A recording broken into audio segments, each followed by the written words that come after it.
Hello mga kababs, kain tayo. Ayan, nalalaglag pa yung rice sa bibig ko. Dito yan sa Haobaw and ito yung shrimp yang chow fried rice nila. Yung shrimp ang laki and ang fresh niyan. Kaya halos di ko natigilan.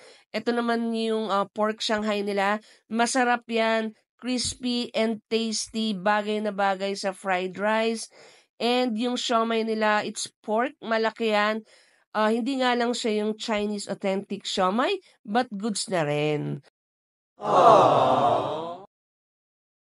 And this is the braised beef noodles. Okay rin naman, swak lang, and subjective naman ang taste. So, screenshot nyo na ang menu nila.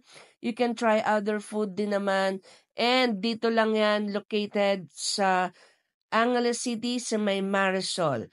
So, try nyo na guys. And kayo na ang humusga. Ka-enjoy!